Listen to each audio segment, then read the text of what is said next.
Bismillahirrahmanirrahim. Assalamualaikum warahmatullahi wabarakatuh. Saya Amelia Eka Pratiwi dengan NIM 2402095020029 dari Program Studi Pendidikan Teknik Informatika dan Komputer angkatan 2024. Nah, di sini saya akan menyimpulkan materi mengenai tentang mesin virtual atau VM yang telah dibawakan oleh kelompok dari PT IKG dan juga dari PT IKI. Nah, di mana mata kuliah ini diampu oleh Bapak dosen Fadli Rahman Baso, SPD MPD, selaku dosen mata kuliah Sistem Operasi. Nah, langsung saja kita memasuki ke pembahasannya mengenai tentang mesin virtual atau VM, yang dimana adalah emulasi perangkat komputer yang memungkinkan satu komputer fisik atau host untuk menjalankan satu atau lebih sistem operasi dan aplikasi secara terisolasi, yang dimana setiap mesin virtual ini akan beroperasi seolah-olah merupakan komputer fisik yang terpisah dengan sumber daya seperti CPU, RAM, penyimpanan jaringan yang dialokasikan dari host. Dan adapun juga komponen utamanya, yaitu ada Hypervision atau Virtual Machine Monitor atau VMM, yang dimana adalah perangkat lunak yang bertanggung jawab untuk membuat, menjalankan, dan mengelola mesin virtual, yang dimana hypervisor ini mengalokasikan sumber daya host ke VM dan memediasi akses VM ke perangkat keras fisik. Terdapat dua tipenya. Yang pertama itu tipe pertama yaitu bar metal, yang dimana adalah berjalan langsung di atas perangkat keras fisik, misalnya VMware, Axis, Microsoft Hyper, dan vServer.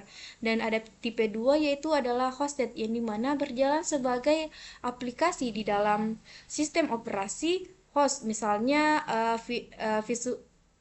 mesin virtual workstation, dan VirtualBox. Dan juga ada tipe yaitu GUI Operation System, yang dimana adalah sistem operasi yang diinstal dan berjalan di dalam mesin virtual, yang dimana ini bisa berbeda dengan sistem operasi host. Dan juga ada virtualisasi perangkat keras, yaitu adalah teknologi yang memungkinkan mesin virtual ini untuk mengakses perangkat keras secara virtual seperti CPU virtual, memori virtual, dan penyimpanan virtual. Dan terakhir ada manajemen sumber daya, yang dimana proses pengelolaan dan alokasi sumber daya seperti CPU, RAM, penyimpanan jaringan, dan host ke VM. Dan adapun manfaat penggunaan dari mesin virtual, yang dimana ada konsolidasi server, yang dimana mengurangi jumlah server fisik yang dibutuhkan dengan menjalankan banyak VM di satu server fisik. Dan yang selanjutnya ada efisiensi sumber daya, yang dimana memaksimalkan penggunaan sumber daya perangkat keras yang tersedia.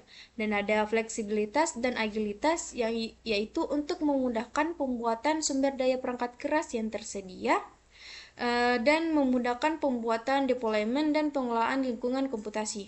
Dan ada isolasi, yang dimana menyediakan lingkungan yang terisolasi untuk pengujian, pengembangan, dan keamanan. Portabilitas image VM dapat dipindahkan antar host atau lingkungan yang berbeda, termasuk cloud.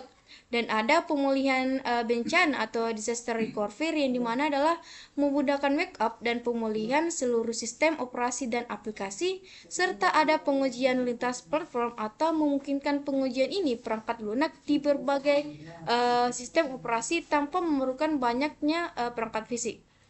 Dan ada pengaruh terhadap kinerja hardware, yang dimana adalah penggunaan VM ini akan membutuhkan sumber daya perangkat keras seperti fisik, yang dimana seperti CPU, RAM, ataupun penyimpanan. Dan ada overhead virtualisasi dapat menyebabkan sedikit penurunan kinerja dibandingkan dengan menjalankan aplikasi langsung di host. Dan juga ada kinerja sangat bergantung pada alokasi sumber daya yang tepat dan kemampuan perangkat keras host. Adapun cara melindungi mesin virtual, yang dimana melibatkan pendekatan berlapis yang mencakup keamanan hypervisor, sistem operasi tamu, jaringan virtual, manajemen akses, patching routing, pemindahan ke rentanan backup, pemantauan, dan kesadaran pengguna. Ada penggunaan dalam pengembangan perangkat lunak dan cloud computing. Yang pertama yaitu pengembangan perangkat lunak, yang dimana menyediakan lingkungan yang terisolasi, konsisten, dan aman untuk mengembangkan pengujian lintas platform dan simulasi produksi. Dan cloud computing yaitu merupakan fondasi utama layanan atau IaaS, yang dimana memungkinkan skalabilitas, efisiensi sumber daya, isolasi multi-tenant, dan kemudahan dalam deployment aplikasi di cloud. Jadi, dari pembahasan tersebut dapat kita simpulkan yang dimana mesin virtual ini adalah teknologi fundamental yang memungkinkan abstraksi perangkat keras, memberikan banyak manfaat dalam efisiensi, fleksibilitas, keamanan, dan pengelolaan lingkungan komputasi, yang dimana juga mereka dapat memainkan peran krusial dalam pengembangan perangkat lunak modern dan merupakan tulang punggung infrastruktur cloud computing. Meskipun memerlukan sumber daya yang memiliki overhead, manfaat yang ditawarkan juga seringkali jauh lebih besar, terutama jika dikelola dengan baik. Mungkin itu saja yang dapat saya sampaikan. Kurang dan lebihnya mohon dimaafkan. Wassalamualaikum warahmatullahi wabarakatuh.